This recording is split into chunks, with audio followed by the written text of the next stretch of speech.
Yo, it's Austin, and a new Sonic game has been released, and people don't like it.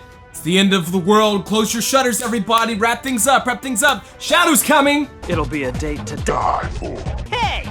Have you ever played a game almost completely silent on any public reception? One where you see a trailer and you're like, I'm gonna buy that. And you do, you beat the game, log on to the internet, only to find out that everyone fucking hates it. Well, that was me, because I don't completely hate Sonic Forces. You all know the story here. I won't waste your time with a bunch of exposition. We've got 2 Sonic the Hedgehog games this year, Sonic Mania and Sonic Forces. Oh, and also Sonic Runner's Adventure, I guess. But as a preemptive comment, Sonic Forces isn't great. It's got a load of problems, it's light on content, 1/3 of it's actually pretty shite. And it's strange having this be the newest mainline Sonic escapade, but I'm still having fun with it. So I'm gonna try to tackle this in the most unbiased manner I can. I'm not even really sure if that's possible in this day and age, because everyone seems to feel really strongly about Sonic the Hedgehog, but damn it if I'm not gonna try.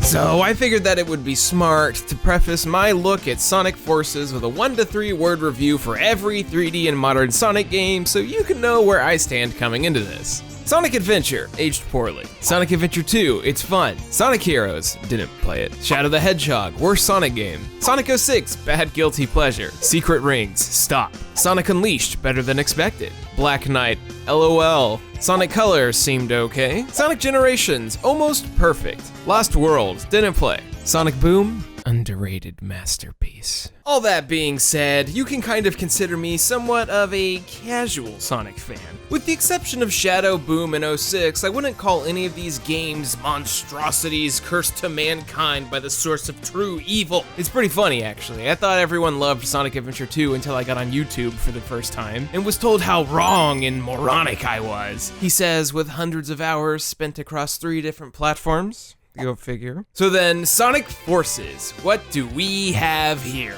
Well, for one, we have Sonic Team's first Sonic romp since Lost World, and before that, Sonic 4 Episode 2. Right off the bat, I'm just gonna say this doesn't bode well. In fact, the warning flags were everywhere with this one. I won't sit here and say that a development team isn't capable of growing, but I mean, then it got priced at $40 and a amalgamation of people lost their shit. Because, you know, nothing's ever been announced at a discount price that was good. Meanwhile, me... Oh, sweet! I could save $20 on my boyfriend Sonic during 2017, the best year in video game history. So, what is Sonic Forces? Early trailers and announcements would have you believe that it's the follow-up to Sonic Generations, and that's not entirely untrue. After the last generational success, it only made sense for Sonic Team to do that again, even if they put out Lost World first.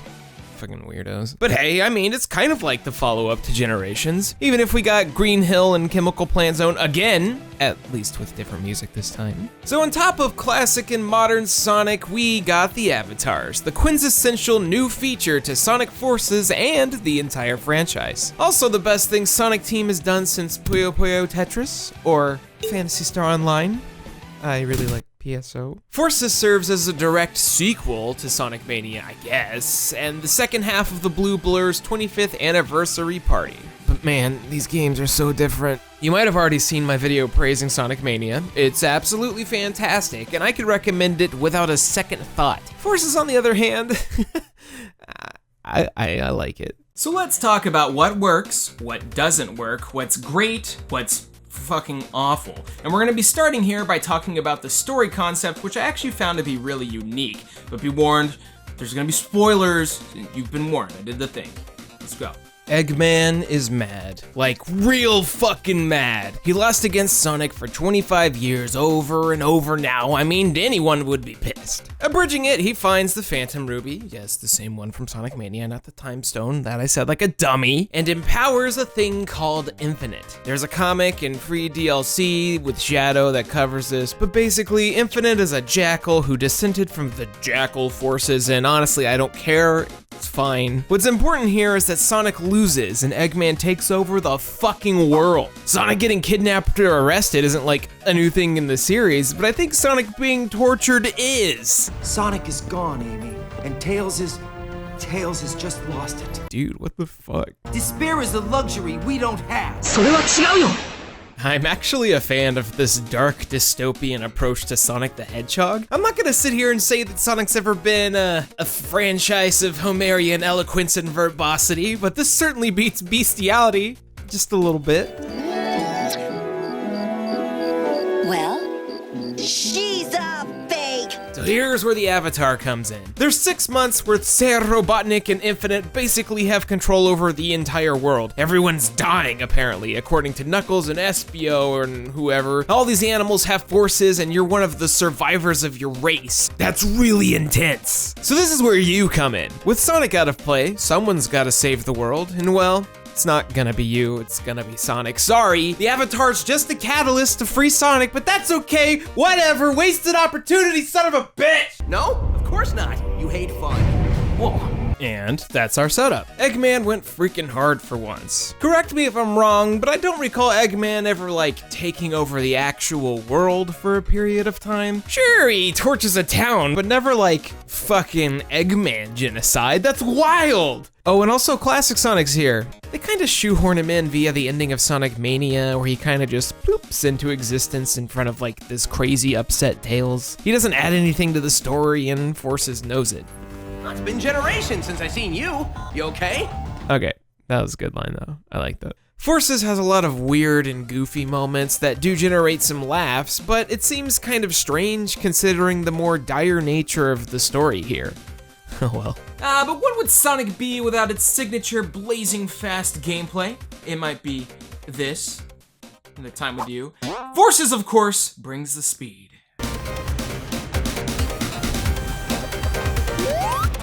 What the fuck? Classic Sonic is completely borked. Now, before people say they ruined it from how it was in Generations, let's be real, Classic Sonic in Generations was pretty not great either. But somehow they managed to take an already pre-existing system, hell, a system that existed 2 months prior with Mania, and forget it. Sonic Team must have thought that Bubsy was Sonic or something, because what the fuck is this? So it seems like they made Sonic extremely stiff in Forces. It's difficult to change directions mid-jump, which I mean, I guess is more realistic to real life, but you know, video games. But the part that feels the worst has to be the lack of momentum building. As you just saw, unless you go into spin dash mode, Sonic seems to have a cap on his speed. So when you're running straight forward, he'll just peter out. However, when performing a spin dash, you get some insane speed and air, so it's like, I don't know, man. On top of the physics feeling off, the level design for Classic feels extremely plain. With the exception of a few boss fights that are neat, I would say his presence in Forces gameplay is completely forgettable, unnecessary, and to be frank,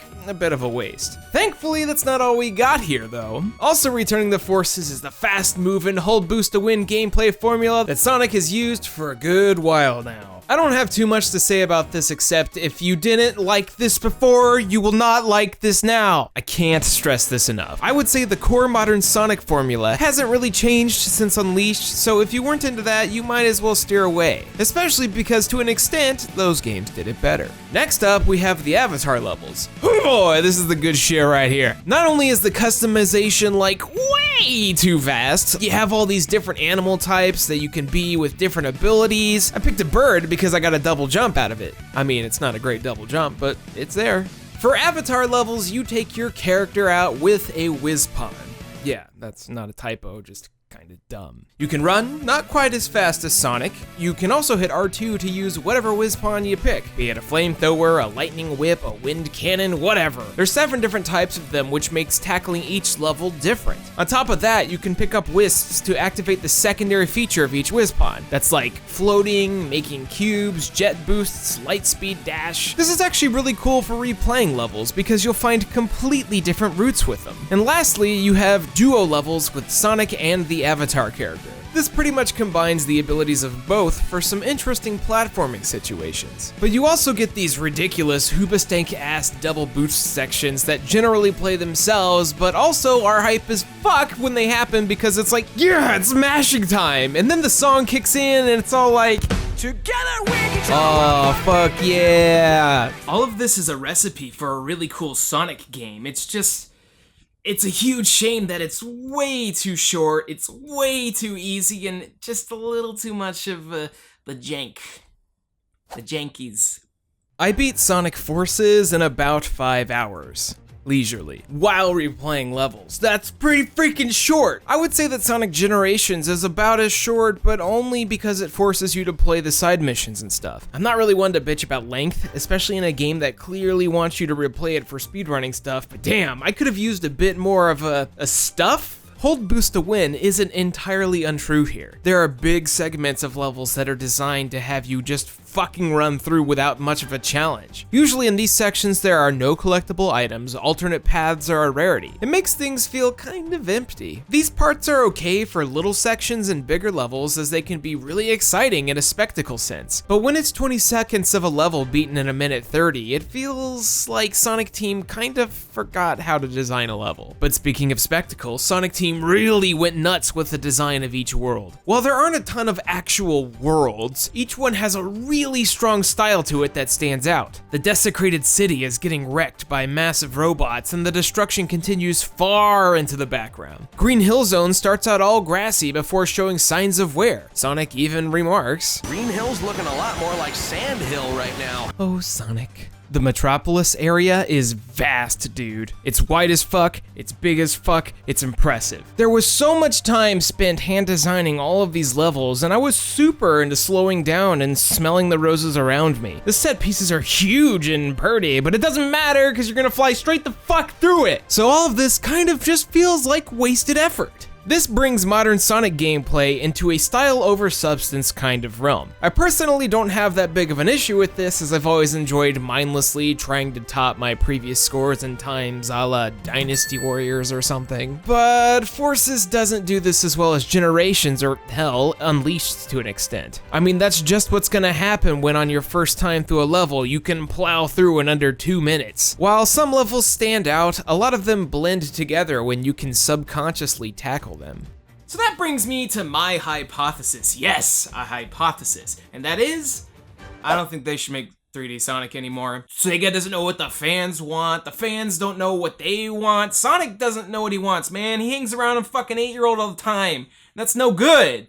Everything surrounding Forces is great. Visually, Forces looks fantastic. The story is at the very least cheesy as hell and interesting. Anything with SBO's cool with me. We haven't really talked about it yet, but the music as always is kick-ass. It's just, once again, the gameplay that doesn't really hold up its end of the bargain. After nearly 2 decades of 3D Sonic with the quality being up and down, I think it might be time to stop for a while. Supposedly, Sonic Forces took 4 years to make, which, for what we have gotten here, is pretty underwhelming. Again, I stress that Forces is not horrible, just a little less than what I think video games in 2017 are capable of. Tons of money was spent on assets for individual levels that are overly detailed for the boost gameplay Sonic has had as a staple for a while now. You go through the ancient pyramid level on the outside so fast when you could have had so much more take place outside the pyramid. All of this pyramidness is a waste when you see it for a good 10 seconds tops. Sonic simply moves too fast for these big unique set pieces that are being built that we aren't given anything with deep substance. That sucks, man. I think it's time to slow Sonic down just a little bit. And by that I mean we need an entire game based off the Avatar system. Shut up, I'm serious! Completing missions and unlocking new pieces of Avatar gear was pretty awesome. Sure, it was basically glorified DeviantArt shit, but being involved in some sort of creation hits some weird nostalgic point in me, as I'm sure it does a lot of you. But beyond that, the WizPon system being given tons of different ways to travel through levels. This is the way that Sonic needs to transform into a 3D environment. Forces seems to have tried to give us a game that was 100% on speed type gameplay, which doesn't seem like it's gonna work. It turns out that we need other types of play, such as the Werehog or other adventure characters, in order for the whole package to have more substance. I mean, maybe not the Werehog or Tails. I'm not opposed to revamping Big the Cat, though. We need some sort of collection or side activity to keep us satisfied. In Sonic Adventure 2, it was the Chow. Here, clothes, bitch! Give me all that sweet cloth, motherfucker! Giving into despair.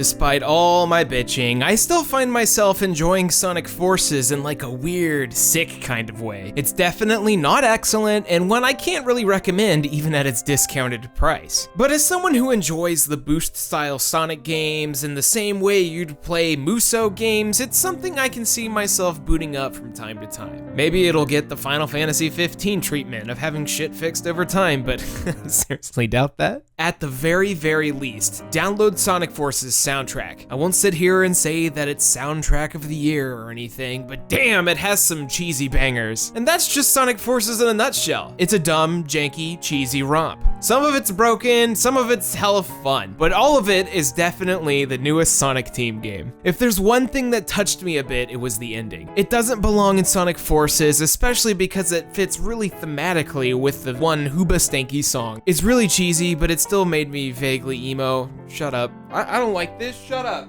Whatever, fuck you. So, that was Sonic Forces. If I were to give this a arbitrary review number, this would probably be like a 6.5 or a 7 out of 10. It's not amazing, but it's also not terrible. But you know, the fucking avatars are pretty good. I like it. Thanks for watching, everyone. Big shout out to all of my Patreon supporters. If you read a post on there, you'll have noticed a big schedule update. I'll drop a link to it down in the description, but get ready for more streams and videos. Everything's all Gucci. Game Club game this month is Danganronpa, so don't miss that. Feel free to pledge if you want to support the channel, or subscribe, share the video. You always have my eternal thanks, and I'll catch you guys next time.